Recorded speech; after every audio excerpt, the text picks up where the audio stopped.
All right, hello guys. We're gonna discuss today the exploring the impact of technology on daily life. So this is an example of research, So pupunta na tayo sa real application of our past discussions. Okay? So this research project delves into the profound influence of technology on everyday life, examining the ways in which it shapes our routines, connections, and overall well-being. Okay? So, dito titingnan natin kung ano ba yung impact ng technology sa pang-araw-araw na buhay. Okay? So, this is a good research. All right. So, this is a qualitative exploration. Ano? So, we have here four. Tingnan natin. Number one, changing communication patterns. The rise of social media and instant messaging platforms has revolutionized the way we communicate, leading to both benefits and challenges. No? Totoo yan, no? So we have this Facebook, Instagram, Twitter, and the new one, Threads, Snapchat, what more? Marami tayong social media na ngayon, no? Na ginagamit natin, no? Para sa pang-araw-araw nating buhay or for our business, no? It depends, no? Kung saan mo gagamitin. But, one thing is for sure, no? Ang social media plays a huge role in our day-to-day living. Alright? Okay, let's have number two, shifting work habits. Technology has transformed the nature of work with increased remote work opportunities and a blurring of the lines between professional and personal lives. Alright? So, shifting work habits, ang nangyayari sa panahon natin ngayon ay lahat digital na. No? So, dumadami ang mga tao na nagtatrabaho online or not in office base but work from home setup. So, kaya naman talagang ang paggamit ng technology natin sa trabaho natin ay hindi na mapipigilan. No? Patuloy pa natin itong gagamitin para mas mapabilis ang ating trabaho. Okay? So next we have evolving consumption habits. So online shopping, streaming services, and digital content have significantly altered how people purchase and consume goods and services. Okay? Totoo yan. Shopee, Lazada, no? Ano pa? Timo. Yan, bagong-bago. Pinopopulate ni Timo ang ating mga TikTok, no? Mga shopping haul. Ayan. So, hindi na natin ito maalis. This is already part of our lives. No? Ang pag-order, ang paggawa ng digital content and then isa-sell natin to our target clients. No? Hindi na ito mababago. This is already part of our lives. And next, transforming entertainment. The advent of streaming services, gaming platforms, and virtual reality experiences has redefined how people entertain themselves. Talaga naman ang pag-entertain na is through vlogging. Yan. Sa TikTok, marami yan. No? So dahil alam nila na ang tao ay nasa social media na. That's why they use it for marketing, advertising their businesses. No? And they collaborate with different influencers out there because that is the reality. No? You go digital because the possibility of technology is endless. Next, let's have understanding the evolving human technology relationship. So, increase efficiency and convenience. Technology offers numerous convenience and tools that streamline tasks, saving time and effort in daily routines. Okay? So marami, no? We have this generative AI, no? Na nakatutulong na sa atin, no? Para mas mapabilis ang ating mga trabaho. bilang isang guro, bilang isang engineer, bilang isang IT, marami. Marami na pong available online na mas mapapabilis ang ating trabaho. At the same time, no, mas magiging productive tayo sapagkat we have more time to do other things. No? Next, enhance access to information and resources.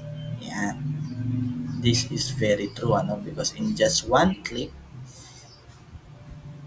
you already have the information you want. So the internet provides an unparalleled wealth of knowledge, allowing individuals to access information, resources, and services with ease. No? Isang search mo lang sa Google ng gusto mong malaman. Makikita mo ng information. You just have to be critical nga lang. Because some of them are, gawa-gawa lamang ng mga tao rin katulad natin. No? So you should verify first, no, if this is a legitimate website before you decide on following the things that you have read. Okay? And also we have social connection and community building. Technology enables peoples to connect with friends, family, and communities across geographical boundaries, fostering social interaction and support. Okay? Yan. So kahit andito ka sa Pilipinas, you can connect with the people in US, in Canada, in Dubai, or in any part of the world. No? That is social connection. That is the power of internet. That is the power of social media. Kahit nasaan yan, you can connect with them instantly. Basta may internet connection ka. Okay? So here are the research questions and objectives. So we have here 4 research questions. We have number 1, how has technology impacted communication, patterns, social interactions, and relationships? So titingnan natin dito kung paano ba naka-impact ang technology sa communication, sa relationship, sa social interactions. So research question number 2, we have, what are the implications of technology for work habits, productivity, and the balance between work and personal life? No? So makikita rin natin dito kung paano nakatutulong ang technology, no, to enhance the productivity of humans. Alright? Next, how has technology transformed consumption habits, purchasing patterns, and the relationship between individuals and businesses? No? Through this research, malalaman natin yan. The consumption habits, purchasing patterns, the algorithms na meron ang isang application. No? Na kung saan mas nai-invite nila ang mga buyers nila, tayong mga consumer nila na mas bumili pa ng iba't ibang produkto sa kanilang marketplace. And last, what are the effects of technology on leisure activities, entertainment choices, and overall well-being? Okay, so technology plays a huge part in these activities. No? And through this research, no, malalaman natin kung ano ang mga ito, kung ano ang mga effects nito. Right? Okay, so for the methods and data collection, so of course we do qualitative interviews. In-depth interviews will be conducted with individuals from diverse backgrounds to explore their experiences with technology. Alright. So we're gonna interview people, no, with diverse backgrounds, no, para malaman natin ano ang experience nila sa technology, no, para malaman natin kung ano ba talaga yung impact ng technology sa buhay ng mga tao ngayon. Next, focus groups. Focus groups will be facilitated to gather insights from multiple participants on their perspectives and experiences with technology. Okay? So of course we will gather people, and then through that we will interview them as a group. That is why it is focus group. We're going to ask their perspectives and experiences with the use of technology.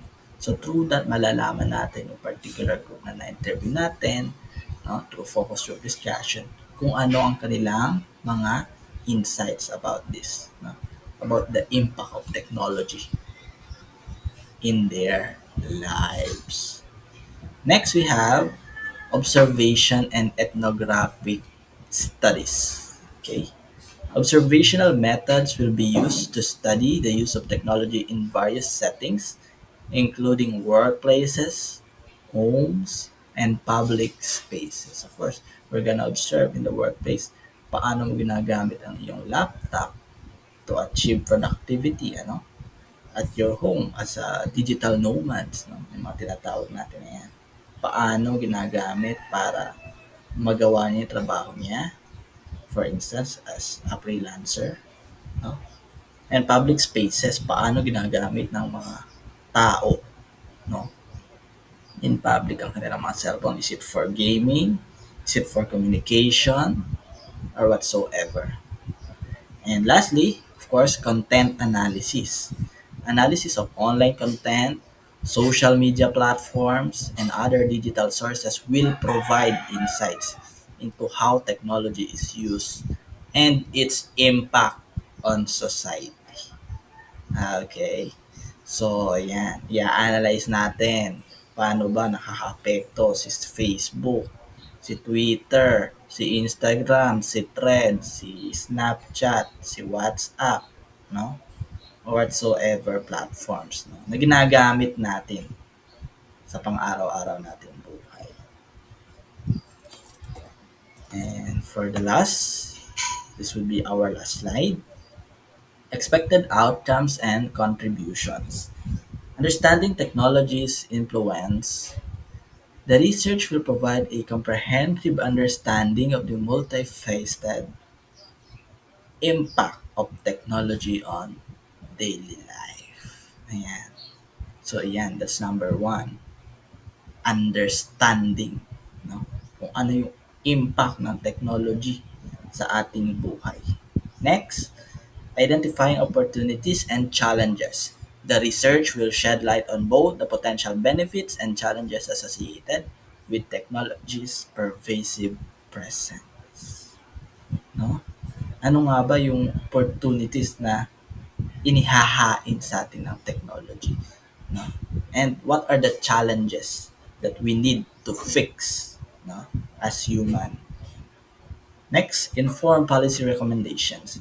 The research will contribute to inform policy discussions and recommendations related to the ethical and responsible use of technology. So that's important, ano, to create a policy.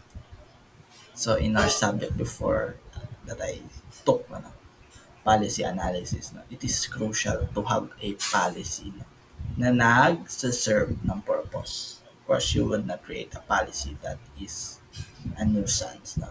Of course, it should serve the public. No? So, kung may negative effect pa si technology based on our research, no, then we could create a policy for that. And lastly, empowering individuals. The findings will empower individuals to navigate the complexities of technology in a mindful and informed way, fostering digital literacy and responsible use. Okay? So of course, ano, with the use of technology, we should be mindful always. No?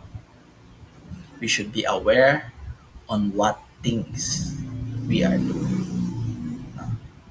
So as a human, as a professional, as a student, no, we should always practice, no, humility while we are using technology. No? So that would be all for this session. I hope that you have learned a lot now. So I hope that you already subscribe in our channel and ring the notification bell para updated kayo. So thank you so much for tuning in. I'll see you on the next one. Ha? Bye-bye.